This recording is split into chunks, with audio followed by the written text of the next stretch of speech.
And we are live. Welcome everyone to another episode of the St. Clair Romero Show.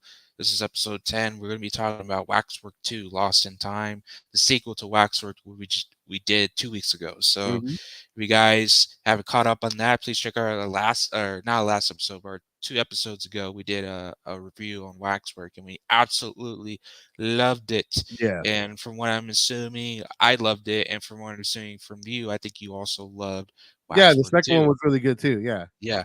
All right, cool. So we're on the roll. So before we do talk about that, Eduardo likes to bring up something that we mentioned previously that you wanted to bring up.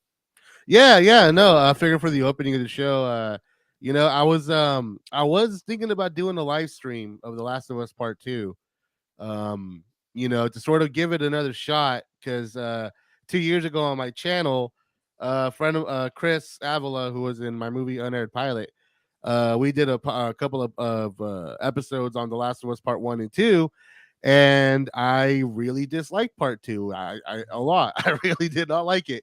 And I was thinking about giving it another chance and doing a live stream about it.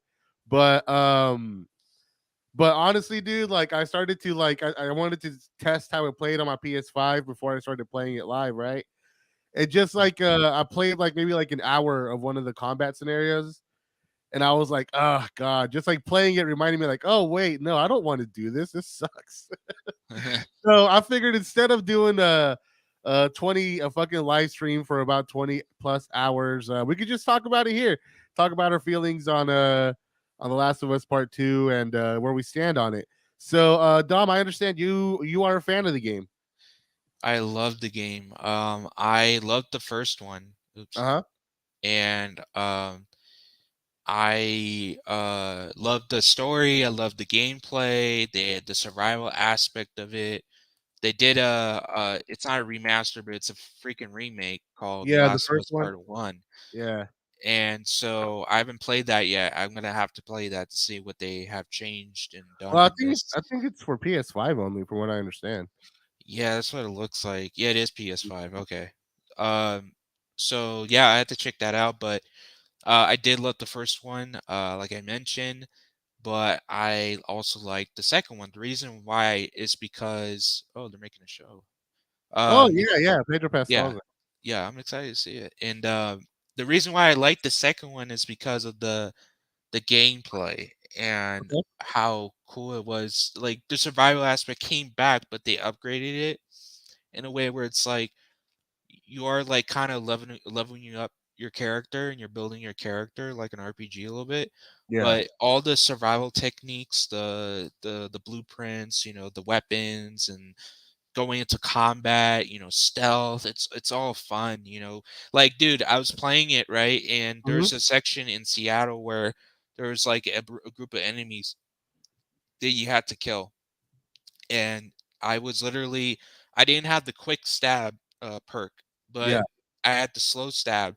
So at the time I was sneaking around and like hiding in bushes and grass. I'm hiding behind walls. I'm circling around and I'm taking people out one by one, Yeah. you know, and like I'm circling around the little map and like going and taking them out. And then like it's funny because like the people will call out the other people's names, and Yeah. I just killed that guy. And then they were just talking, and then when the guy I killed uh uh he stopped talking. I killed him, and the guy kept talking, and I immediately pedaled back, and I went to the other side of the map and started killing people there. And I came back Yeah. and finished the guy off. So it's a fun gameplay aspect to it. Like I love it. It's absolutely fun. The story I did not mind. I thought it was a cool, unique revenge story. It's like every revenge story you see, it's always the person getting revenge on the person that killed their loved ones or raped them or whatever. In this, you get the continuation of the story from part one, but in part two, they tell the story. They tell this revenge story where the girl that father that died got killed from Joel, the doctor. Apparently, he had a daughter, and Right. her daughter is now trying to get revenge for the death of her father. Right. And so, therefore, Joel, spoiler alert, spoiler alert, spoiler alert. Well, He I dies. don't want to get into a whole breakdown of the whole script, man. I just wanted to Okay. get your thoughts really quick. Okay. Okay. Um, Okay. yeah, but yeah, I get, I will agree with you on this. I think it is a better game. As a game, it's undeniably Yeah. better gameplay, better production values, and all that. The Um, graphics awesome. yeah, the graphics are incredible, undeniable about that. I mean, I just sort of say what I appreciate the ambition of this game. I think it's a very ambitious game, and I respect the game for that. I do think it is a complete piece of art. I think it's a completely just like everything.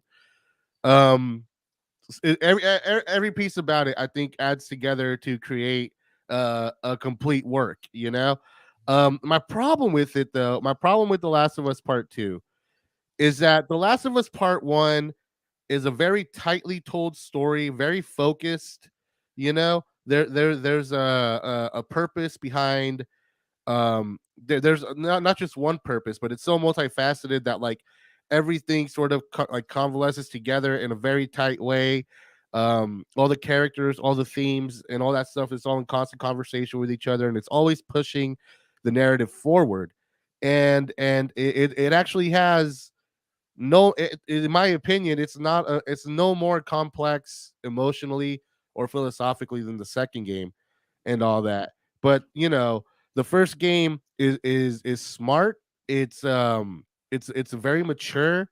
It's a very tightly told narrative, and overall it's a more it's the product of it's a more disciplined product. You could tell that they've gone through this fucking thing over and over again, cut out what didn't work, found out, added stuff that went into it. I could feel the love that went into every single bit of The Last of Us Part 1. Right? The Last of Us Part 2 is like this like it's like the definition of pretentious, in my opinion, Mhm. because it's very simplistic. Like, it's a very simplistic idea, not I more agree. Yeah. simplistic than the first game, right? Like the first game, it's just like character development, the game, right? It's just these two characters like developing and getting closer with each other, and that's the basis of the entire game. But The Last of Us Part 2 is like hatred, the game, or revenge, the game, and stuff like that. And the problem is that both of these games have like one singular focus and one idea to present its narrative around. The problem is that The Last of Us Part 2 is 2 times longer than The Last of Us Part 1, and for absolutely no fucking reason. Like, my complaints, I don't have too many complaints as far as like the actual events that unfold. Like, my complaints aren't with the actual like store the way the things that The way the happen in story it. told. Yeah, it's the structure of it. It's the It jumps back storytelling and of it. forth. Like it's And, so like and all it's over the place. right, and it's not just that, dude. The problem is, right? The problem is that character development, the game, right? Let's just call it that, the first game, right? It's character development. It maintains and it stays interesting because it develops throughout the entire game, right? You're just watching these characters develop. The Last of Us Part 2 has like one idea, and it's revenge, and how revenge is wrong, and how revenge is a cycle of revenge, you know? And the thing is that it's not a bad idea. The problem is that it's one idea, and it's one idea that the game very quickly, by the end of Act One, picks what side of the debate it's on, and then it never changes its side. It never develops anything beyond the initial revenge is bad, and it creates more revenge, and that's even worse. Mhm. We get that from the moment that Joel dies. That's the whole point of Joel's death, you know? And the game, it just repeats itself for another 20 hours in more depressing ways that are not fun and are not engaging and shit. It's so monotonous. Yeah, so that's my central beef of the game, man. I guess that's my central beef of it. Is there anything you wanna elaborate on that, or anything you want to push back Y- on? Yeah, I get it. Like the whole game is about the cycle of revenge, and like when Joel dies, it's because of Abby's revenge, and then Ellie kills all of her friends in the act of revenge, and then it goes kind of and like Abby gets kind of her revenge, right? Yeah. And then but Ellie can't let go, so she still wants to kill Abby, but then she lets go at the end because she Hmm. realizes it's just causing more pain Right. because she, she left her baby and her wife, and so it's so I get that aspect of it, right? Hmm. I agree with you. It's very off. The pacing is different. Like it's very it goes back and forth. Like you're jumping from timeline to timeline. Yeah. I didn't mind the flashback scenes with Joel There's and too Ellie. many. There's too many flashback scenes, though, Yeah, bro. There's way, and you know what the problem is? You know what the problem is? yeah. It's one thing when it's with Ellie and Joel because we love Ellie and Joel. You know, I don't mind. I can spend I time with. love those Joel. scenes Yeah, with those are Ellie and great. Joel. Those are the best. Those are amazing. Yeah. The problem is, right? I think the biggest problem with this game, and it's such a and it's such a like pretentious like film school move that they did, you know, where they decide to split it in half, right? Where you have the first 3 days as Ellie, and then you go through that, and then the game rewinds you and resets you back to day one with Abby, and then you got to go through all that shit again, right? Mhm. To me, and I think one of the themes of the game, and I think one of the things that to the game's credit for better or for worse, it does really well, is that it makes you not want to play it sometimes. You know, it makes you want to not keep doing this because you don't want to live in this depressing world that Ellie lived in, you know, and you don't want to fucking you don't want to see her go down this, you don't want to do the stuff that the game's gonna ask you to do. And I think the game it actually handles that in a very interesting way throughout Ellie's portion. The thing is that when you reset back to the start, you're resetting to the start. Like I remember when that happened, that was like one of the most like deflating It's moments I've because ever had in any game ever, you know? I think it's because you already gone through the 3 days as Ellie, and you got to the point where Abby is now gonna take on her revenge for the death of her friends, and that should have been where we get that scene where Ellie and Abby are fighting, right? Right. That's we instead of that, they decided to pedal back and go back to the beginning. We And then already you got gone through that, you know? yeah, and the So I worst get part that. yeah, and the worst part is that your character, your playable character resets as well. So all that progress goes away, you know? And I get what they're doing with that, but I think it's also like that's so first drafty. That's like some because dude, such a simple fix to fix the pacing issues. Intercut the bitch. Play day one as Ellie. When day one's over, play day one as Abby. When that's over, play day two as Ellie, and then play day two as Abby. You know, and then keep it parallel. And to me, there's no fucking way this conversation was not. I feel like this, like me saying that, must have come up throughout the entire production of The Last of Us Part Two because it's such a obvious fix, you know, Yeah.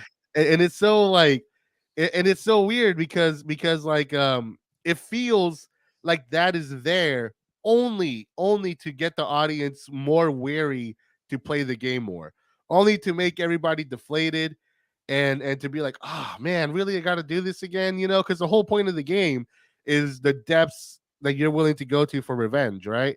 Mhm. So yeah, like it does that there, and it's supposed to make the audience be like, fuck, dude, I don't want to keep doing this, you know. The thing is, it is an effective move, but that's all it does. It doesn't help the character development. It actually gets in the way of character development. It gets in the way of thematic development because whatever you said at that point, you have to stop. It's like when somebody's telling you a really good story, right? Mhm. And then they're like in the middle, and then they say something. It's like, oh shit, wait, I forgot to mention this, and then they go on for like another 30 minutes about this thing they forgot to mention to make the whole story make sense. Nobody likes that. Yeah. Everybody hates that. You know, like, and this game does it like it's a fucking badge of honor. You know what I mean? And it's like, and to me, I know that conversation was there. So the fact that it happened was very intentional, and they knew that the result was going to be that it pissed off the audience. And you know what? I like transgressive art. I like provoking art. I like art that tries to piss me off a little bit. I like It that. affects the audience in a way where it's Yeah, like they're like actually emotionally like, "What the fuck, dude?" yeah. I didn't The thing is though that if you don't have anything behind that, some bigger idea to get across, some bigger theme to explore, then all you're doing is just pissing me off. Yeah. You know what I mean? Like I like Lars von Trier movies. They're very fucked up. And sometimes I sit through his movies and I kind of hate him as a person for making this and also making it so good that I can't take my eyes away from it, you know? But I also have a lot of respect for him because he manages to make me miserable, make me hate life for a little bit, but then kind of make it mean something and make it powerful. You know, this is The Last of Us Part 2 is like a dumb Lars von Trier game, you know? Yeah, I see your points, man. I couldn't agree more. But I think the reason why I still enjoyed it is because I love the characters on the screen that Yeah. like Joel, Ellie, you know, I thought the characters were fine, in terms of like character uh development Yeah. slash, personality wise, and I'd see a lot of people get mad at the Abby perspective because they were like, oh, I gotta play as the bitch that killed Joel. Yeah. Fuck that. Hey, And but you know what? I understand that. Yeah, yeah. Go ahead, go ahead. I'm sorry. I don't No, mean I to. was just Yeah. no, my yeah, yeah. I was just saying, like, I understand that. Like, I agree with you, those people, but like, I look at it as a form of like, we got to understand the other perspective to really get what the motive was. Because in Right. a lot of villains in games, like you get the motive, but you don't really get the side of the person that you don't really know a lot about, right? So like when you play Call of Duty games, how many villains in the games that like you know what their motive is, and you know they're bad, but what about themselves as a person that you don't know about, or that Right. you don't know that much, except for the guy from one of the Black Ops games. Like that was the only villain that you actually like. Oh, okay, I can really understand where this guy's coming Right. from. Right. Whereas like the other people were like, yeah, it's just simple, based like villains. Whereas Abby, she's more human like Ellie. Like she's like on Ellie's side position. Yeah. But Ellie doesn't understand that. All of her focus is on, come on, I gotta kill her, I gotta kill her, I gotta Yeah. kill her, I gotta kill these people that killed Joel, because Joel was the only person that she honestly really, really knowed and care about. Yeah. Obviously, she cares about her girlfriend, but like Joel was the That's her one that father she, figure. yeah, father figure. So Mhm. it's like when you take that away from her and you kill him, and it's like, okay, like she's blind. She how people say, I just black out. Yeah. Whatever, like Will Smith recently said, oh, when I hit Chris Rock, You just- I Sure just you did, blacked Will. out, Sure man. you I don't know what the fuck did. I lost control. Yeah, Yeah. so I know that's a bad example, but like that's an example I picked because that shows like that's Ellie Yeah. in this game. She's really blind. She lost it. She's out of control. The only person that can fix her and really put her back on track is Joel. Because Right. he's the one that really helped her throughout the first game. So it's like, fuck, dude. Like, yeah, that's fucked up, but like you gotta understand something from the other villains' perspective to understand really where they're coming from. So Right. I understand those people's um frustrations on that, but that's the way I see it. Anyways, what were you No, saying? Sorry. and I get what you're saying, and on a fundamental basis, I don't even disagree with you. The problem is, though, right, is that to the game's credit, I hated Abby when we switched over to playing her. By the end of Abby's story, I liked her. I understood her. You know, my anger towards her definitely subsided. So, I mean, this game is not a total failure. I'm Right. not saying Yeah. this game is a total failure. I think this game actually does succeed on its things. I'm just to me the There's a lot of overall, problems. yeah, the overall artistic vision is very silly to me, right? Because like the problem is that even before you know Abby's like backstory, you kind of intuit, you kind of know by the context clues of the scene that Abby is killing Joel out of revenge. Like you know that from the start, right? Yeah, it's not So like, because like when she says no, no, Joel says, "Hey, I'm Joel." She like her eyes opened yeah, up, yeah, yeah, uh-huh, and then when they get inside the cabin, the lodge, with Tommy, Tommy says, "Yeah, I'm Tommy, and this is Joel," and everyone was open-eyed, and everyone looked at him in a weird way, and it's like, Right. "What the fuck is going on here?" And Yeah. then that's when she kills Joel, and I knew that for a fact it had to be some sort of revenge type of thing. You know, Yeah. it wasn't just out of the blue, like out of like what you call it, like when someone premeditate it.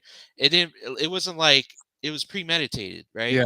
Yeah, so it's like it was planned, something it has to do something in the first game, you know? Yeah. So that's something that we all knew as an audience, yeah, this is something bigger, than just Right. some random killing.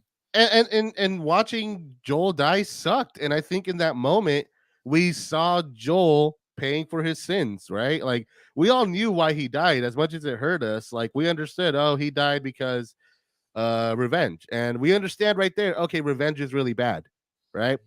And then Ellie goes on this journey, right? Where the whole point of it is that she keeps doing more and more fucked up things in the name of revenge that Yeah. she loses her humanity, right? So then we have the whole first act, which is about 2 hours, and it's all about like revenge is bad. And then she goes on this quest, and then over like those next like 6 to 8 hours, it's like, oh, revenge is really bad. And then we cut to Abby, and then she starts off dealing with guilt from what she did because revenge is bad. and, Yeah. then, and then she goes on this whole journey, where she helps these kids deal, survive this situation because revenge is bad. And then when it's all over, they fight each other. And then Abby, having gone on her journey where she finally came to terms and dealt with her anger, learned that revenge is bad. So it's And then Ellie. instead of killing Ellie, she lets her go. She lets her survive. And then Ellie goes on and is happy and all that. But she goes, but she can't get over her pain, you know? Because what she did was bad. Revenge is bad. Yeah. It affects you, And so all of a sudden she decides to go on one last revenge thing. And then Dina is like, hey, revenge is bad. If you go do the revenge thing, like we're out. And then like Abby's like, why would you do this? Like, well, because revenge is bad. So then she leaves and then she loses everything. And then she goes, and then for like another 2 to 4 hours, we reiterate why revenge is bad, going through the ramblers or whatever. And then at the end, Abby and Ellie fight, and then Ellie learns that revenge is bad. So she lets go and allows her to survive. And then at the end, she comes home having lost everything, and she's like, "Oh, revenge was really bad all along." Like it's so weird to me that if you're gonna make a 20-hour game, it's like making like a 3 hour movie.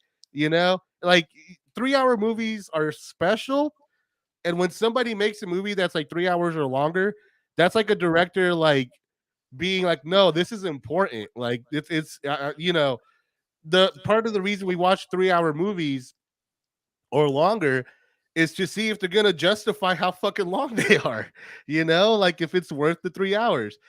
So to me, it's like this is like the ideas explored within the game would make sense if the game was like 10 hours long. If it was like a 10-hour long game, the same structure but cut shit out so that it's like 10 hours, great. I think that would be a great game. But the fact that it's like almost like just so, depending on what mode you play, up to like 30-hour game, and it's just one idea repeated over and over again, it really just like it's just it's like it's weird because it feels like Naughty Dog went backwards with The Last of Us Part 2.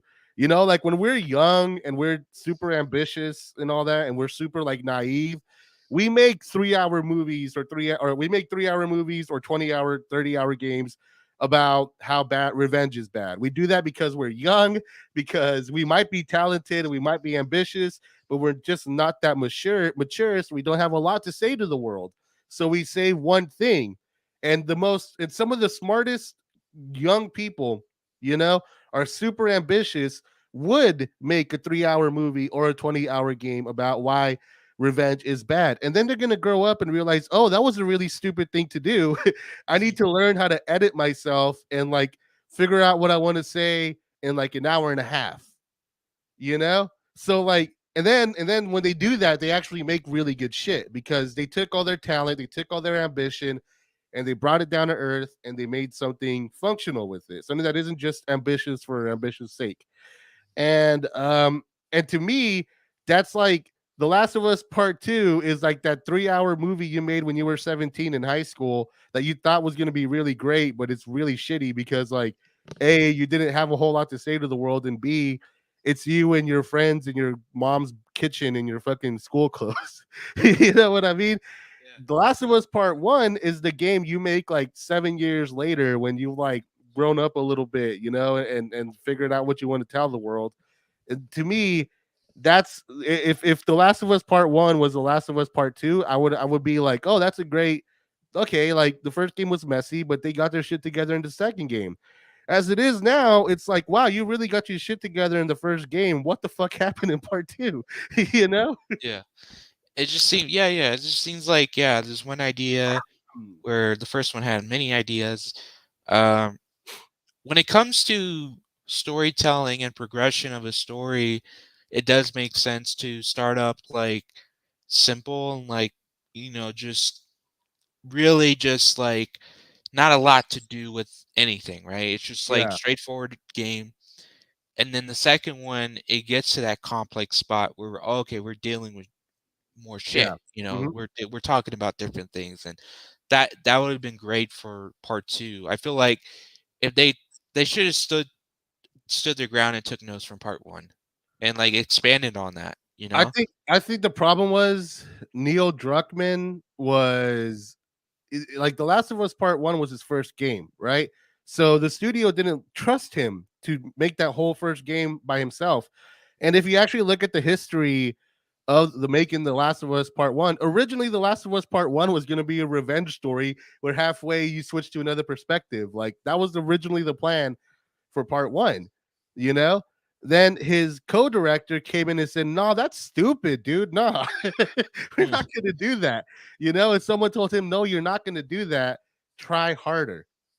The problem is that by the time he got to Last of Us Part 2, he was the president of Naughty Dog. Nobody was going to tell him no. So when he wanted to make his split narrative where you play as one person and then you explore this dark fucking thing and then you make him do the same thing from someone else's point of view, no one's gonna tell him no that time. It's a classic. It's like the Star Wars prequels all over again. wait. It's that, and it's also that film Nothing But Trouble with With that Dan Aykroyd. Dan Aykroyd. So like Yeah. Dan Aykroyd he was the head of that movie, Hmm. and in the past he worked with John Landis on Blues Brothers. He was Hmm. on Ghostbusters, and he wasn't the head guy. There's always a head guy before him, and that guy Yeah. would tell him, "Dude, you need to fix your fucking script because this Yeah. shit's not gonna fly." Yeah. The, So the, the when he Ghostbuster scripts especially are famous for that. Yeah. Yeah, yeah.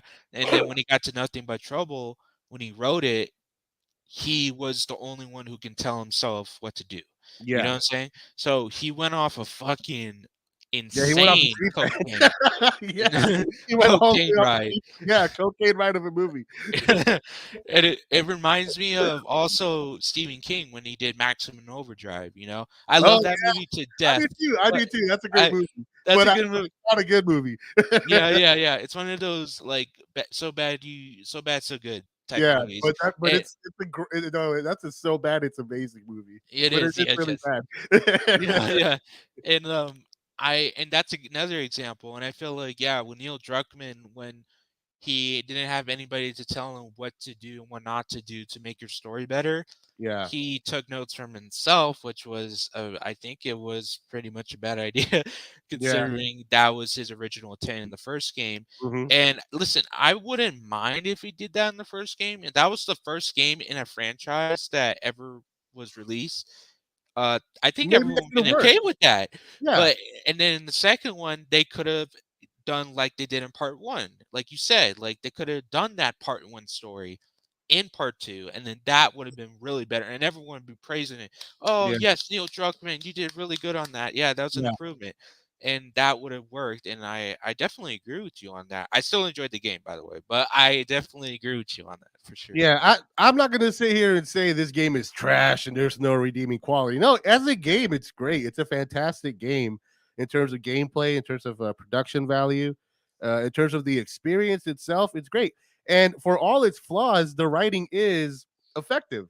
You know, you do feel what the writers wanted you to feel when they wanted you to feel it. You Yeah. know, the scenes individually taken away from the greater tapestry are they're pretty well directed, you know, well acted. There's there's a lot of talent here, but it's again, it's like you're watching like the worst fucking most pretentious movie from a very talented director, you know? It's Right. like you're watching god, what's a good example? It's like you're watching Once Upon a Time in Hollywood, but it's like 20 Oh, hours okay. long. You know? Yeah, yeah, good That's what I one, can good one. describe it, yeah. Awesome. Yeah, Yeah. man, that's some good takes right there, man. I didn't realize that until you mentioned him, and I'm glad you Mhm. brought those up because now I'm starting to take some stuff back. But I'm not gonna say that I still that I don't enjoy the game anymore. I still Yeah. enjoyed it Mhm. because of the gameplay. I thought the story was decent at best, but of course it wasn't as good as the first one. I will say that it wasn't as good as the first one because the first one really was. A It was masterpiece. yeah, it was a masterpiece Yeah. like a Reservoir Dogs or a Godfather, just like it was that type of game. It is a Because groundbreaking game because, like, yeah, I think it's the there have been plenty of good stories in video games before The Last of Us, but, like, it's kinda like Citizen I consider it the Citizen Kane of video games because don't get me wrong, there's plenty of great movies that came out before Citizen Kane, but when Citizen Kane came out, it like really put its foot down and said, "This is why cinema is special, and it's not just like televised plays. You know, this is what makes cinema cinema. This is the capability of what cinema. This is capability fully real. The capabilities of cinema as a storytelling like medium, fully realized. Like yeah, this is what it is. That's what The Last of Us Part One is to me. It's like this is a story that could only be made this and make and work this well in a video game. I know they're going to have an adaptation, and I'm sure it's going to be great based on the talent behind it. mhm. But I think as a game, well, The Last of Us, what makes it so good is something that could only work as a game and nothing else. You know? I agree, man. The thing about the first one, I will always say this, especially with games like that, like it doesn't need a sequel. It It didn't really have is. they didn't have to do a sequel to it because the way it ended was very um it was a Definitive. good ending. It Yeah. was a good ending. You didn't have to you could just leave it at that, but they decided, "Hey, let's go make another one." And that's the thing about sequels that we all know, we Risk. both know that It's it's probably gonna either it's gonna be as good as the first, like T2, or it's gonna be as bad as the first, like House 2. But yeah. it depends. It could be a hit, it could be a miss. And And I you know think with what, the dude? So go ahead. Go ahead. no, just saying it could be hit, it could be miss. It just depends on who's writing it, who has the great concept for it. And honestly, they should have really looked deep into it and really thought a lot about what they're gonna do in the sequel to a game like The Last of Us. It's just Right. to me, it's just I feel like they could have worked I think they should have worked hard as much as they did in the first one to really bring a great story and a game in general. And the gameplay was phenomenal in part two, but story, Yeah. of course, wasn't as best as it was in the first one. So yeah, yeah. Yeah. Anyways, what were you saying? Generally speaking, the whole point, like once you write something, you want to rewrite it. And if the rewrite is shorter than the original, you did a good job. If your rewrite is longer than the original, you fucked up. You are Yeah, going in the wrong direction, you know? yeah. Yeah, I guess to sort of close this up a little bit. I Just I have Titanfall 2, but I haven't played it yet. yeah, I really need to get on that. But yeah. This is my boy Trent. We play together. We play Grand Theft Auto and Red or not Red Dead. Call of Duty. He's a fucking awesome guy. He was on my show before, Oh, right on. so he's awesome, man. He talked about movies too. He loves movies. Talked Uh, about Jason X and all that, and mhm. he gets good insight on that too. And yeah, Titanfall 2 was good, man. It was a good sequel. I It was have it. better than the first one. Yeah, I have it. I just haven't gone around to playing the single. I played a couple rounds of the multiplayer. That's pretty fun, but Yeah, I haven't played the story yet. yeah. Yeah, You I ever read guess, the? Oh, he only read the giraffe part at the end of part one. dude, that part's it, amazing though. it is amazing. Yeah. Yeah. Okay, I guess and there's one last thing I guess I could say, and it's probably like the meanest thing that I think I'm gonna say about this game. And it's that, you know what, man? Like, you're right. The first game didn't need a sequel. And I think if it did need a sequel, it didn't need The Last of Us Part 2 to be the sequel, you know? Because like we Ellie is such a like lovable character at the end of Last of Us Part 1. She's gone through so much growth and so much change, that we care about her. And then and then The Last of Us Part 2, they just kind of like take her and just like make her this miserable, violent, angry, like stubborn, unlikable fucking person. Like, I don't like Ellie anymore. I don't. I think she sucks. I think she sucks as a person, and I think it's pretty fucked up that the Naughty Dog, you know, in their quest to make a punishingly dark game succeeded, but in doing so, kind of ruined one of the best characters ever created in the video game medium. Because how do you look at Abby anymore, or how do you look at Ellie as a person anymore and be like, thumbs up? You know what I mean? All right, sorry guys. Looks like Dom is off mic. So while he's doing that, I'm gonna go in and just plug my own shit real quick. I have my own channel called Pop Counterculture Media, where I have short films, video essays, and I'm also doing a series of live streams called These People Hate Cinema, where I cover toxic movie fan bases or channels like Nerdrotic, The Quartering, Critical Drinker, and stuff like that. And it's just kind of making fun of them, taking the piss out of their work and showing off their weak ass rhetoric for what it is. So feel free to check that out. I also have music out there on all streaming services under Ed y los Guardos. I got to tell you, it's weird fucking music, but if you like weird music with bad singers, go ahead and check it out. Dom hasn't come back yet. So yeah, what's up, chat? I can't I think you see your comments on the screen when you guys pop up, though I don't have let me see if I can click over. Oh yeah, there you go. So Tread Dabs, you still playing Red Dead 2, man? I want to play Red Dead 2, but like I feel like there's nothing to do and nobody's playing anymore now that it's like basically dead. And it's weird because like I checked yesterday, I've done all the difficult fucking trophies on the single player side of things. And the only thing left is like a couple of missables that I have that I could do in the replay of the campaign. Um, and what else? Yeah, and the multiplayer. Yeah, no, GTA 5 is pretty good, man. Um, I haven't played online in like 2 years though. Fucking, I used to fucking play GTA 5. Goddamn, maybe like 20 hours a week. I used to be on that game, bro. Like I've never been more into an online game than GTA 5 straight up. Oh shit. On what? On Nintendo? All right, guys. Actually, I gotta go take care of something real quick. Hello. Oh, hey Dom, I was just about to say, Sorry. Yeah. I gotta go. I gotta go real quick. I'll be right back. Okay. Yeah. Yeah. I'll just take over. All right, for sure. Hey. Peace. Yeah. I know you only play Grand Theft Auto. We played together. Uh, Doom 64 is awesome, bro. It's such an awesome thing. Um, hold on. It's an awesome game, man. I played Doom Eternal, the recent one that I think like 2 years ago came out. That was a good one. But I love the Doom 64 original because that one was like fucking classic. Yeah, it's on PS4. Yeah, it's on PS4. Quake. It's on PS4 now too. Yeah, dude, Quake's awesome too. So that franchise is so underrated, man. It's so underrated. Nobody really talks about that game at all. It's an awesome, awesome franchise.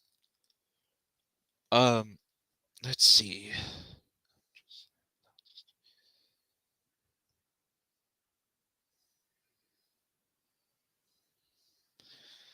What else is out on PS4? I was playing I play the Yakuza Like a Dragon. I'm about to play Need for Speed Heat soon, but I'm still doing stuff on the regular. What else? What else? That's about it for now. I'm just trying to finish the story for Yakuza Like a Dragon. Because that game's pretty fun. It's just I got to a part where I would stop playing for a bit because it's like you're in an underground tunnel and like you keep fighting a bunch of dudes. I didn't have enough like snacks or like health like meter bars or anything like that. So I was fucking frustrated because I kept fucking dying.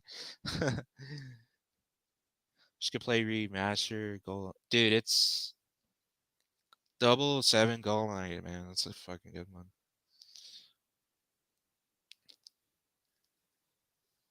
So sorry, hold on. Let me get your comment. I'm gonna do something real quick. So, but it's only on PC or Xbox. Okay, okay. I got you. I got you. I'll check it out.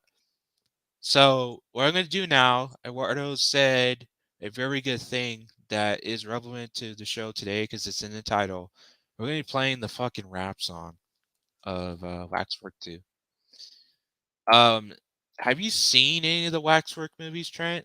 The one with the people that they go into the display and they play a scene and then they die and then they're part of the wax. Let me see.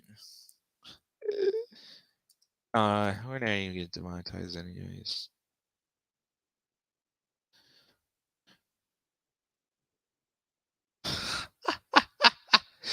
I fucking love this rap though. It's pretty cool. You could go to Granger.com to find what you need to get the job done. Granger, You saw the suppliers first one, for yeah. every industry.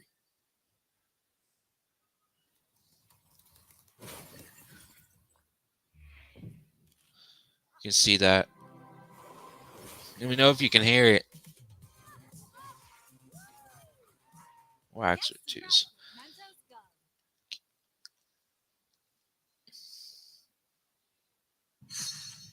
Yeah, that's like the ending.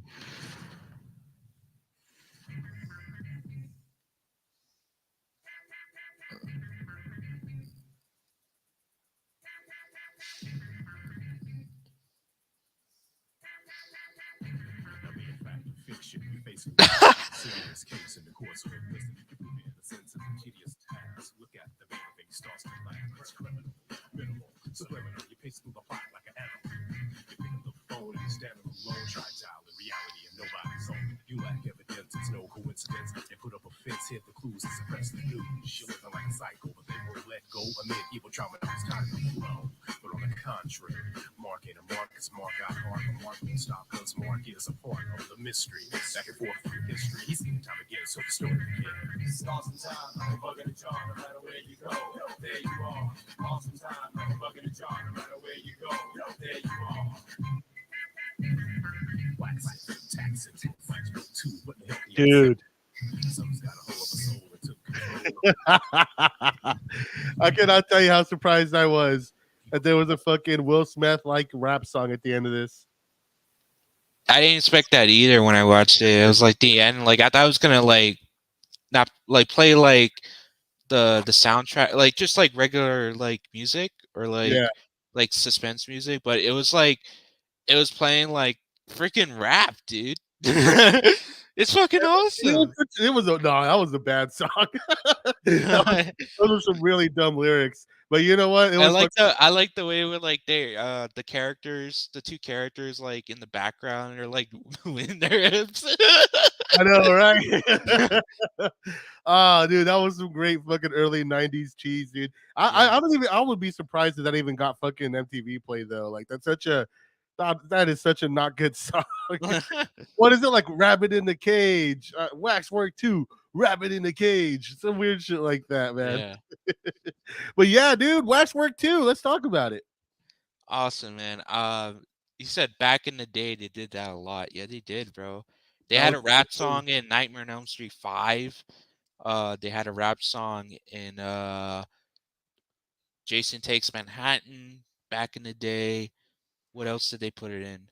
Leprechaun had a raps. Leprechaun rapped. yeah, He rapped himself. So fuck, dude, they did that really really good back in the day, didn't they? yeah, for real. So for Waxwork too, dude. Oh, what a great follow up to I Waxwork. agree. It starts like let's break it down real quick. I'm not gonna go too long on the plot, but this is what happened, right?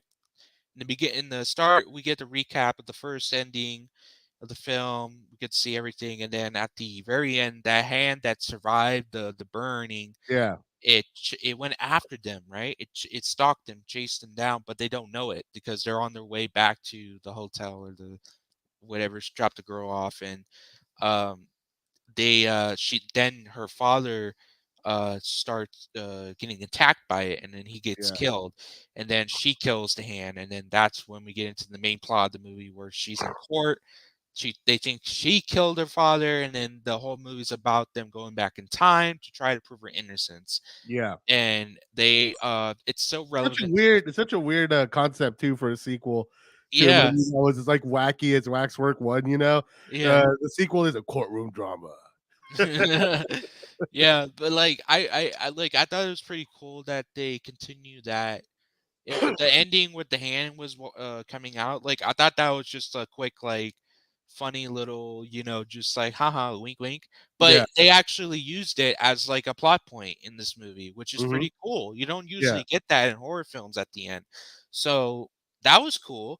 And they travel back in time to try to prove her innocence, and the scenes that they go in are fucking awesome, dude. They first go through a Frankenstein type of scene. They go yeah. through a 1950s, 60s paranormal black and With white Bruce film. Campbell, dude. Bruce Campbell, the That freaking was Ash pretty sick, bro. Williams. That was so sick when I saw that. I was like, oh fuck. So yeah, Ash Williams, that was a good one. The space one, that was fucking Oh yeah, their awesome. little fucking and I like how it started off with like a 2001 reference, Yeah. and then it became aliens. I was like, all right, fuck yeah, Yeah, dude. dude. And then it goes, and then the last like third act, the full third act is in this Basically, Game of Thrones. Game of Thrones, yeah, middle age times where there's this battle between two families and they try to dude's trying, reconnect. dude's trying to bang his sister. Like it's like the Lannister, and it's like they look like fucking Lannisters too. So like it totally fit. Yeah. You know? Yeah, dude, it's fucking awesome, dude. And we finally get the spoiler. If you don't haven't seen Waxwork 2 yet, we already spoiled enough of it. Yeah, Anyways, we're getting into it. At the end, he pushes her through time to go back to the courtroom where she has the hand from the beginning to prove her innocence. And so the guy, I think his name, what's his name, Mark? Mark. The guy, Yeah, Mark and yes, Sarah. yeah. So he stays back, and Yeah, can I say that he has such a redeeming character quality in him? Like he's and to be the and guy I'm who plays, yeah, the guy who plays him knows what movie he's in, and he knows how to play it. yeah. He's goofy, but he's focused and he's brave, and at the very end where that scene happens where he sacrifices himself so she can go and be found innocent. I was like actually like moved by that. I was like, Yeah. good on you, good guy Mark Yeah, over yeah. there. He turned around his life, Mhm. because like back in the first one, he was fucking around in class and shit. Like he He's a little wasn't. fuck. He was like a little rich fuck boy basically. Yeah, pretty Yeah, much. And it looked like he wasn't going nowhere. And then by the end of this movie, you're like, the way I see it is that Mark, he not only was like saving her and redeeming himself, he's like, I have no purpose in the world that I live in the in whatever time it was right. like 90s, 80s. I have no purpose there. I'm gonna fail. I'm gonna flunk. My family doesn't love me. Like I have no purpose there, so I'm gonna stay back and like hang out here Become the because knight. become the knight. And then Yeah, when she and what I love is that they harken back to the first act where she's about to open the the curtain because behind it is a painting, and then at the end she opens it finally, and it's him. yeah, it's fucking So Mark. it's yeah, it's Mario, and he's a badass, and that was fucking awesome. It reminds me a lot of Army of Darkness, Yeah, Evil I Dead can see that. 3, and Uh-huh. I thought that was pretty cool. And this came out before Evil Dead or before Army of Darkness, so I Yeah, had to give it points. So and then at the end, she wins her case trial, and Mark sends her a note yeah, saying, "Come back in time with me." Very, very fucking lovely, very fucking cool. She goes back in time yeah, in the cab, and then that's where we get the ending, Waxwork 2, Lost in Time, and then rap song yeah. plays. No, So yeah, no, awesome movie, awesome. seriously, a great follow up. I really, but I think one thing this movie kind of did really smart, as opposed to the last one, was the first act and the very beginning and the very end takes place outside of the waxwork concept or whatever. The majority of the movie is just cutting back and forth between all these wacky little short films. And that just made, not that the first movie was slow by any means, but when we did like cut back to like the real world, it did slow down like a little bit from what I remember. So I really liked how this movie, like once they find the whole time portal thing or whatever, it just kind of fucking goes like just in a straight shot, you know? Yeah, I think they when they looked at the first one and they did all those little like those scenes of the wax, with the guy smoked the cigarettes, he goes in the Yeah. werewolf scene, the girl goes in the vampire scene, and then after that you just see scenes where they push them in there and they're already dead and all that. So it's like I feel like in this one they're like, "Hey, how about like every scene that happens, let's play it through. Let's Yeah. actually go and let's let it play out like an anthology." Like I said in the first one, right? It felt a little bit like an anthology and had some of it had potential there for that. And Yeah. now in this one, they played on it. They're like, hey, let's just do an anthology, Pretty much. but yeah, and let's cut, but instead of just going from scene to scene, let's cut back and forth between the characters in these different scenes. And I Hmm. thought that was pretty cool. And apparently, the guy who played Bruce Campbell is a relative. The character is relative to Mark. Oh, So okay. like he's his old relative back in the day apparently, and I All think right. the whole scene was about him and the guy Mark plays is his like lackey or something, and they're trying to figure out how to stop this ghost curse or whatever, like the haunting of the house. Yeah. And fucking Bruce Campbell, man, he's funny in Yeah, he this. was Like great in this, dude. yeah, he definitely plays it up. Like when he's strapped against the wall and his chest is exposed because like they like the ghost like cut out his skin and you It's see it's his rib it's cage. and it's so funny to me because that's the image of Prometheus, you know? Yeah. And then in this movie, they're doing an aliens parody. Yeah. It's That's how fucking it was awesome. funny. And like like the character he keeps like throwing stuff at Bruce Campbell, like he throws vinegar on his chest and like Yeah. and like all these Dude, okay. I'm not okay. I like that scene. I want to say that up front. But at the same time, it felt like a Sam, like they were trying to do Sam, like Sam Raimi, you know? yeah. And like watching it was like, dude, this kind of, to me, in my opinion, it doesn't work without like Sam Raimi's wacky camera moves and editing, you know? Yeah.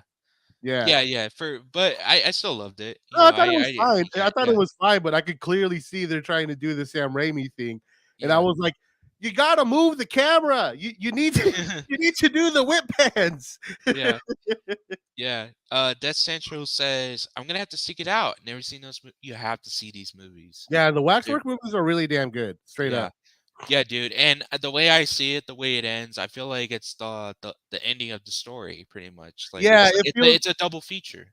it feels it feels like a duology, like Kill Bill or something like that, you Yeah, know. yeah. But yeah, I think this is a very ambitious movie too, like a very ambitious follow up because they excuse me, I feel like they go through a lot more different scenarios than they do this one. Like they do Frankenstein's monster, right? Mhm. They do the black and white bit. They do the aliens bit. There's a little bit that there's like little shots out of other things, like out of The Shining. You can see the key for the Bates Motel. You know, at the very end, they kind of go through like a little like quick fucking edits through a Dawn of the Dead where they're shooting at a mall, Nazis in a Oh mall. yeah, that's right. I got remember. you got Yeah. Nosferatu, and then you got fucking Godzilla, like all in like 25 minutes, and it's fucking fantastic, man. Dude, it's awesome, dude. Like this movie's so fucking good. And you It's know what I so love fun. too? And you know what I Yeah. love too is that like when they come back to the Dawn of the Dead part, there's like disco music playing in the Yeah. background. And then like the guys like in the back there, you have the guns. You're like, who are those two guys? And then the guy who was like saying like, I don't know, but they're They're good. badass. Yeah, they're badass. This fucking movie, man, I love it, Yeah, dude. dude. And when you said it, I fucking remembered it. I was like, wait a second. And then you mentioned it, and I was like, oh yeah, they kept jumping through time. They were like Mhm. going through Dawn of the Dead, George Romero. Shout out George Romero. Shout And out to like they're Romero. and then they go through Godzilla. They go through Nosferatu, the Nosferatu. They Nosferatu, they yeah. go through, yeah, and I think they go through something else, don't they? Godzilla. Right? Godzilla at the end, Yeah, yeah. that at the end, and then the fucking dude, the guy is like speaking Japanese. I love that. They do a close up of his face, and he's like, "We gotta go." We gotta go.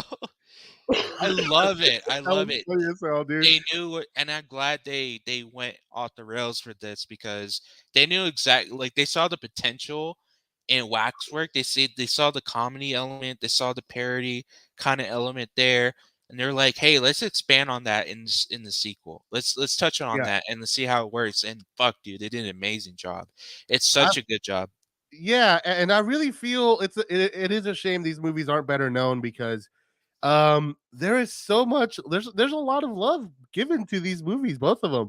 A lot of style. The director Anthony Hillcox, man, he I got to give that guy a shout out because he really impressed me with a lot of the stuff he does here. There's split diopter shots in this movie. Like that's Yeah. fucking that's style. Like back in the day, that took effort to do, you know. So the fact that he was able to pull out those split diopter shots were really impressive and shit, you know. Another really great cameo that we forgot to mention, David Carradine. It shows up for like 2 minutes. David Carradine. Bill from the Where? Kill Bill movies. Oh, Bill. Oh, wait, is it the guy Who that gives him the was? sword and when they enter the Game of Thrones world and all that shit. Oh, yeah, yeah. Oh, yeah, yeah, I remember, I Yeah, yeah, remember. yeah, Yeah, yeah. he was laying down right next to the tree, and, like, he was, He like, fucking he was giving a disappears. speech, and, like, Yeah, he was like, You're the one," and, like, he gives him the sword, and he disappears. That was fucking yeah. awesome. Hmm. Trent says, "Sounds like they know what their fan base was and gave them a good show," and I think they did, I think and they gave a good show even before they had a fan base. So that's what's so great yeah. about the first one is that like it's the kind of movie. The first movie has this sort of confidence and like self assuredness that like a sequel to like a movie that already succeeded has. You know? Yeah, yeah, Oh and, no, this movie came out like in 1992. Trent Dabs. yeah, it was, like, early '90s. Hmm. He said, "How? I thought he was dead." Wait, is that what he said? Yeah, yeah, Like, that's what I was responding to. Yeah. oh, okay. Yeah, Uh, yeah, it's early '90s type of movie, and fuck, dude, like, I felt like in this one, I'm just trying to see if I can pull up a scene from the movie just to show yeah. how awesome it is. Yeah. They did, I they I, for sure, I want to yeah, mention one thing really quick though. yeah, yeah. Go ahead. The actor, I don't know who the hell they got to play like this movie's version of Hicks from Aliens, but he did such a good job of like recreating that sort of like trying to be confident, but like I think he says like no way, man, you know, Yeah, like Hicks says game over, man, game over, you know. Like yeah, I like how they had that character in this too, you know. Yeah, that's something that I really enjoyed. Is that like each of the little shorts, like each of the little short segments of it had its own little cast of memorable characters. Like the Yeah, entire third act has that fucking worm tongue character from like Lord of the Rings, you know, the yeah, guy with the pale makeup who's like making the king do more fucked up shit. Um, if there is one thing though about like I feel like once we get to the sort of medieval part of the movie, like it spends a little too much time there, in my opinion. it It does. use a Yeah, little more variety. I know why it was like that, and I like what they do with the Mark character, where they like make him like really become this heroic fucking badass. But I feel like, yeah, I feel like there was like one at one point. Yeah, I'll go ahead and let this play through. Oh, by the way, Dom, there's no audio. oh yeah, I just No, no. Okay. So take this off really quick. I'm gonna show you how to do this. Go ahead and take this off the screen. All right, and then press share. And okay. before you click on the screen, look at the bottom left of that little box. It should say include system audio. You see it? Let's see. Uh oh, there you go. Yeah, there you go. I'm gonna go I, ahead and mute. I'm gonna go ahead and mute it though, because once you do that, it's gonna create hella echo. So go okay, ahead and show that, and I'll come back in. Okay. okay. All right. Go Or ahead. you can just mute yourself, right? Okay. So this is the alien scene from Waxwork 2, guys, just to give you a glimpse of what we're talking about.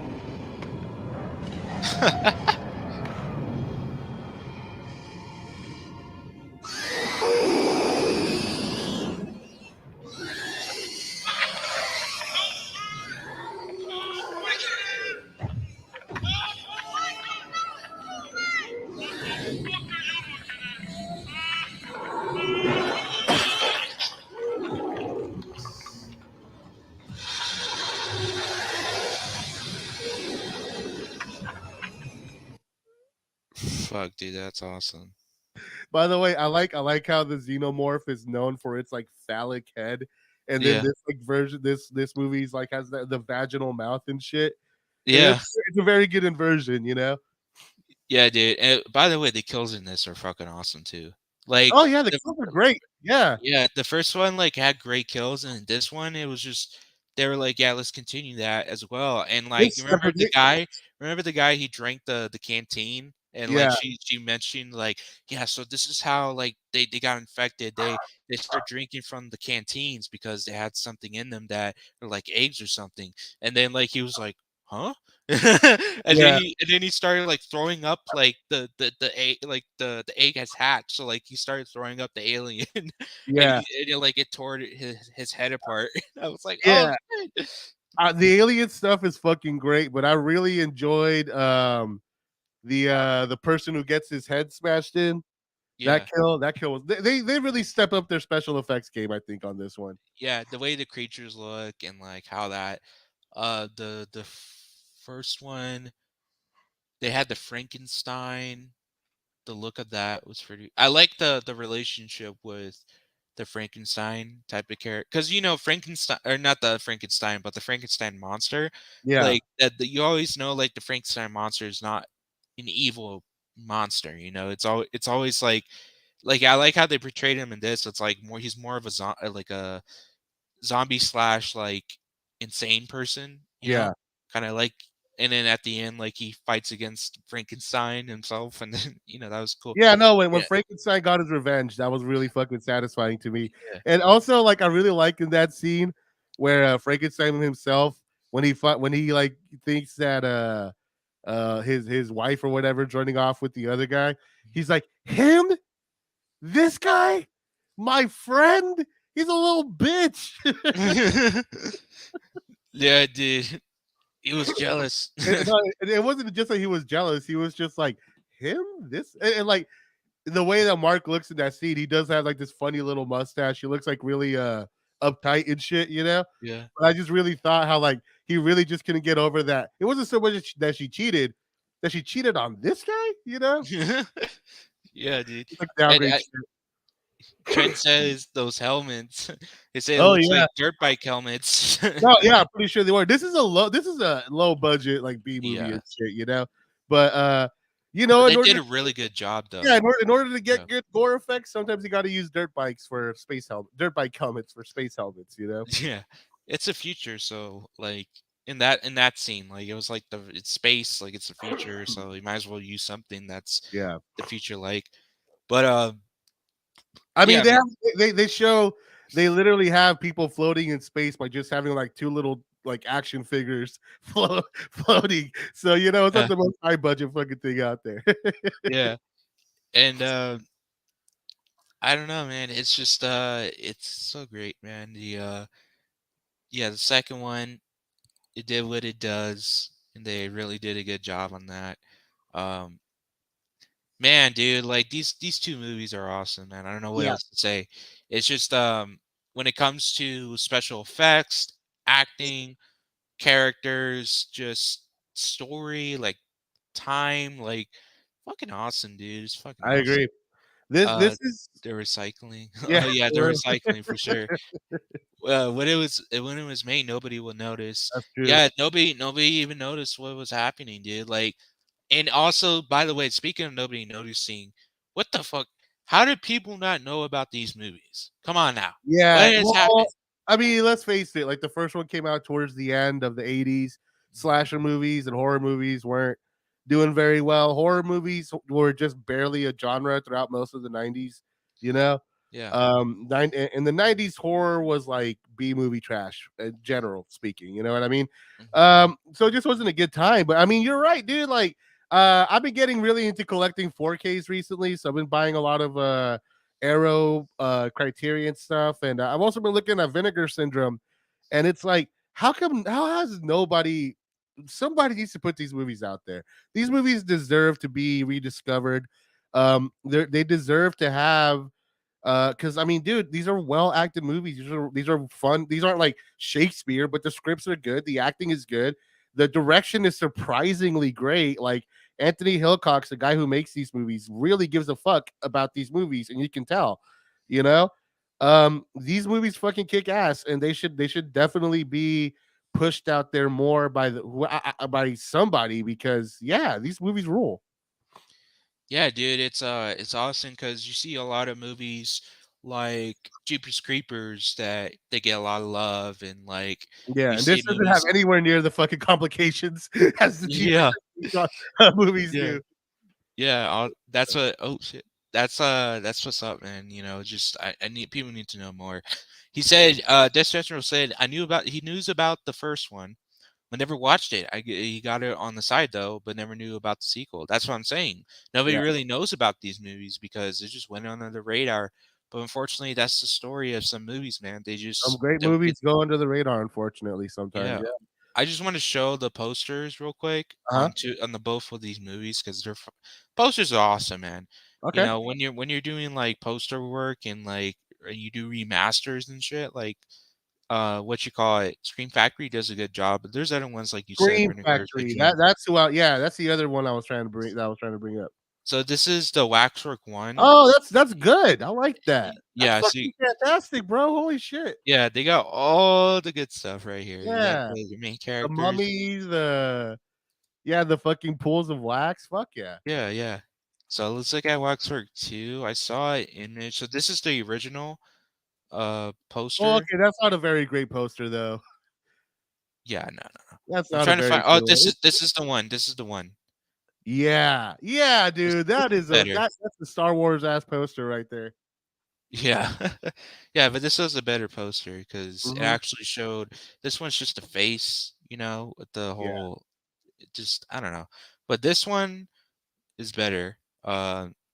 So And yeah, these good you can see posters. Bruce Campbell there in the middle. Yeah, that's Bruce Campbell with his Um, chest exposed. oh, you Like know with what, dude? the, I did miss the little guy. I did miss that little guy over there. That little guy was a like fucking highlight. Him and his giant buddy. Like the little guy and his giant buddy were such a fucking great little treat in the first movie, in my opinion.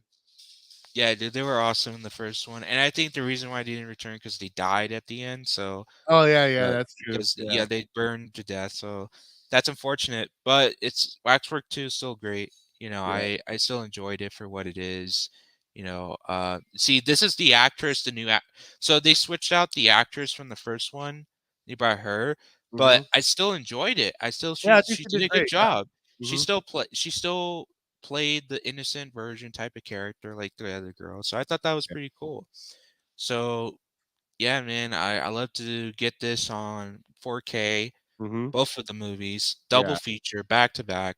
I would Uh, definitely buy these movies. They're good looking movies, by the way, for what yeah, it's worth. You know, like I yeah, said, the director and the cinematographers really went ham on this.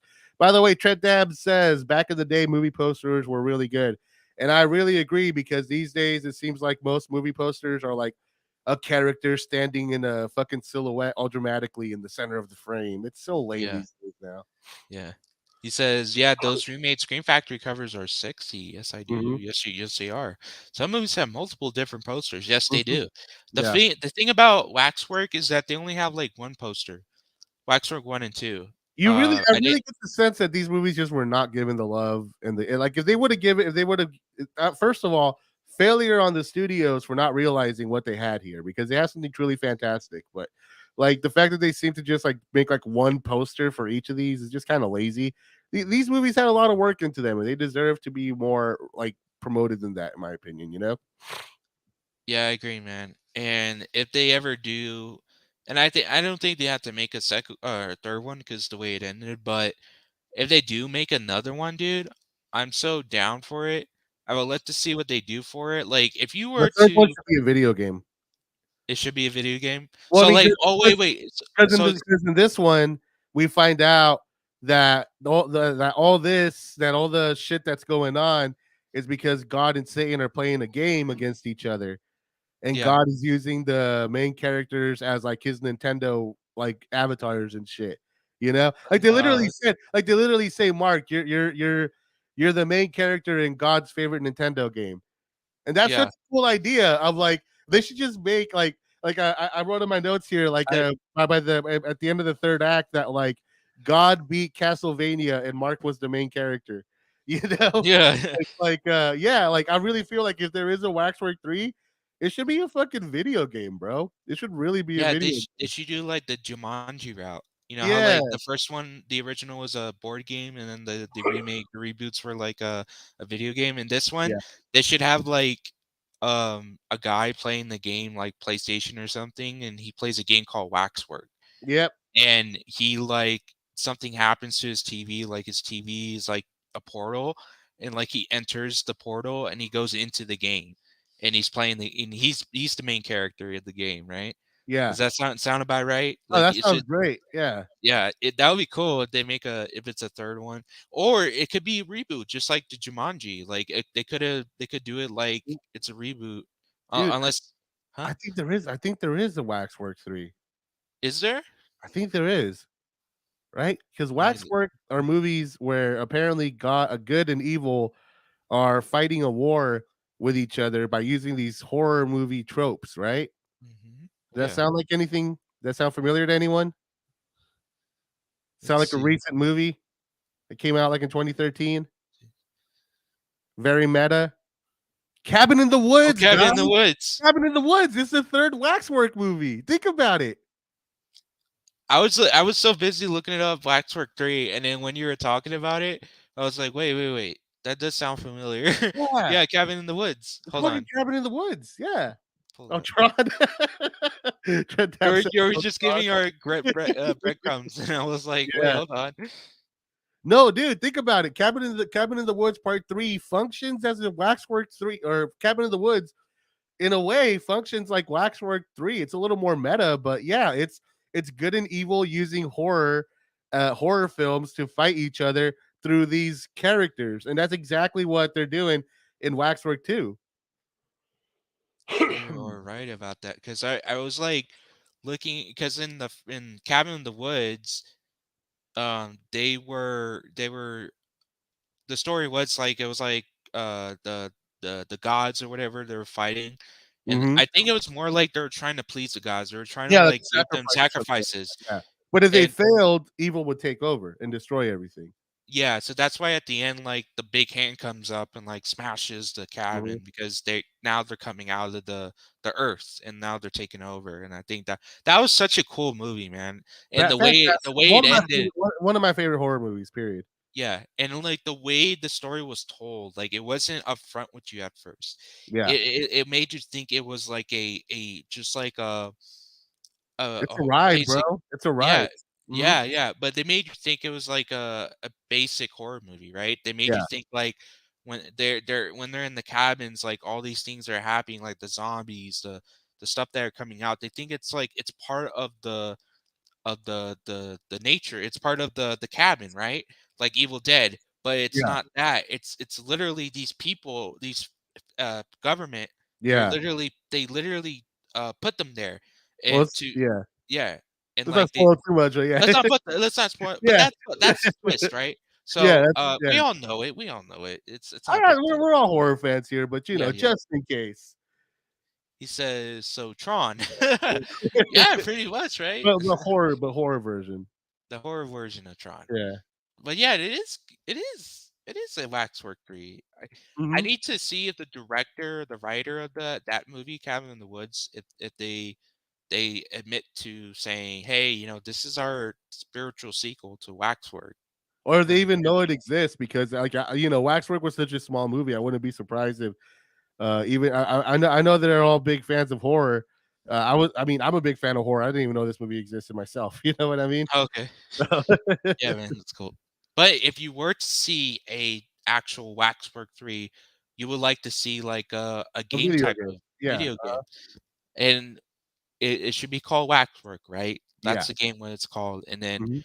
they go in the game. It doesn't have to be one person. It could be like a group. It could be like, it's like a party game, right? Yeah. Like the guy and the group of his friends, they go and they stay over the night at his house, and they're playing the game like a part. It's like a party game, but then all of a sudden the portal opens up Yeah. and it piques their interest, and they all go in, and then they're in the game, and they're all trying to survive all the wax monsters or the wax scenes and all that. Yeah. So we get to see that type of version of Waxwork, but it's part of a game. So that would be cool. Yeah, that should be the third movie, man. And guess what?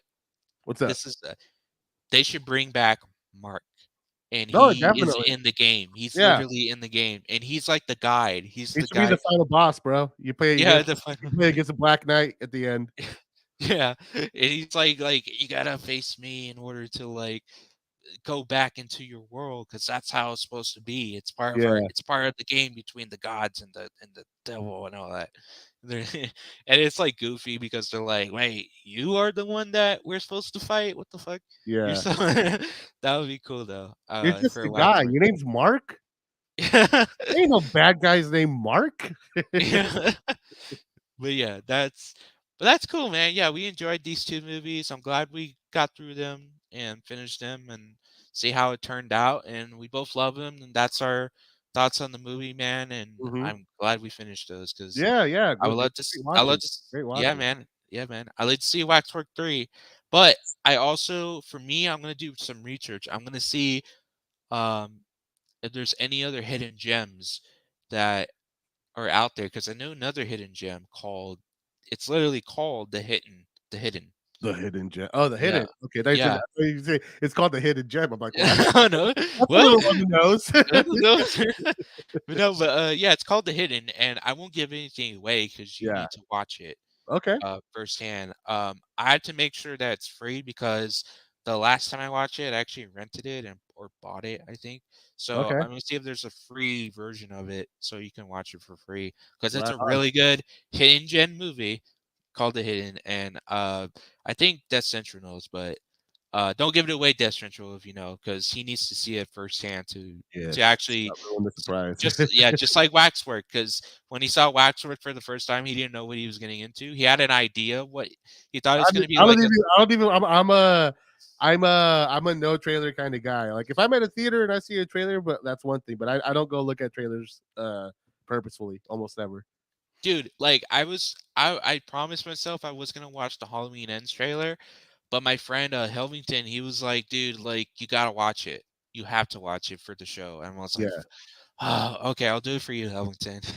So I Yeah. did it, and like I watched it, and I enjoyed the trailer, but I said, okay, that's it. No more TV spots, no more trailers. I don't want to see no more trailers after this. Okay, Yeah. that's all I'm gonna. That's all I know, and that's all I'm gonna know. Okay, I'm gonna Mhm. go in there blind eye. So that's what I did. right now, hopefully.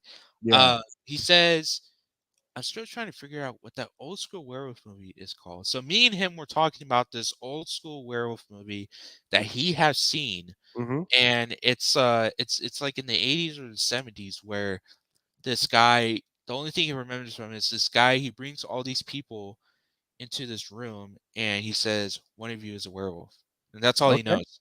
So, and that's all I know. So if you still trying to figure that out, please let me know. I'm still gonna try to find some information on it so Try we can. Reddit, bro. Reddit's really good for shit like that. Yeah, dude, it's awesome, dude. Like, cause we need to get into these movies and like Yeah. talk about them, because nobody's gonna know about it if we don't talk about it. So, Mm-hmm. but yeah, man, that's a good episode. That's Waxwork 2, man. Waxwork Yeah. 2, awesome film and a great sequel to Waxwork. So, with that being said, do you have any more final thoughts before we end this episode? Did you want to talk about something real quick? No, that's pretty much it for this movie goes. You want to go ahead and get into next week's episode? Yeah. So next week's episode. Yeah. It's your turn, right? Yeah. Okay. And I can't make up my mind up between 4 movies. I have like 4 movies that I want to cover. We're probably gonna do all of them, but Okay. so I'm gonna give you a choice, man. Give me a number 1 through 4. Number 1 through 4, and all right, I'm gonna spin the bottle real quick. I'm gonna go Okay. ahead and I'm just gonna, when the bottle starts spinning, I'm gonna pick a number like that. All right. Okay. Actually, I'm gonna use my phone because I All don't have right. a bottle on me. All right, ready, set, Sure. go. 3. 3. All right. We're gonna watch Mad Max Fury Road. Woo! Fuck yeah, dude. I'm Hell excited. yeah! Mad Max Fury Road, the freaking underrated sequel of a film that, dude, I literally love that movie. Dude, I would I say can't Mad wait to, Max I 2. can't wait. I can't wait to talk about it either, bro. I really cannot wait Dude, to talk about it for dude, real. I dude. just finished. I don't know if I told you, but I just finished reading the book about the making of it.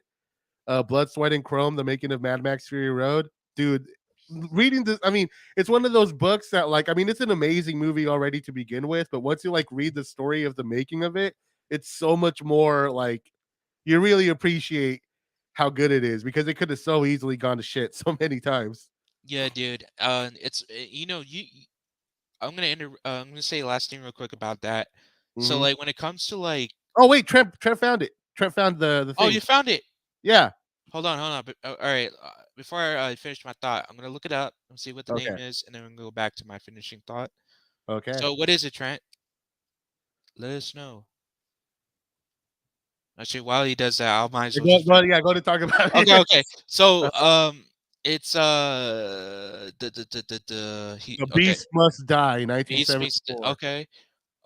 So let me finish my thought, and then I'll get to that.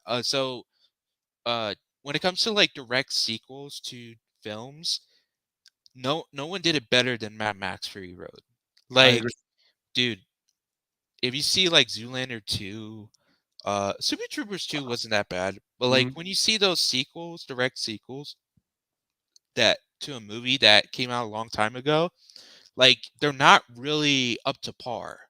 You know what Yeah. I'm saying? To the original. Fucking Mad Max Fury Road, dude. That movie was just, if you want to talk about cocaine fueled and insane upgraded Mad Max movie, dude, this is the movie. Yeah, It's I really can't wait to talk in depth about this one, dude, because it really is it's one it's like my top one of my top 3 movies of the last decade for sure, like hands yeah, down, one of the greatest movies I've yeah, seen in my life, you know? yeah. Yeah, that's awesome, man. Awesome. Yeah, so how are we gonna open up next week's show, bro? How are we gonna start off?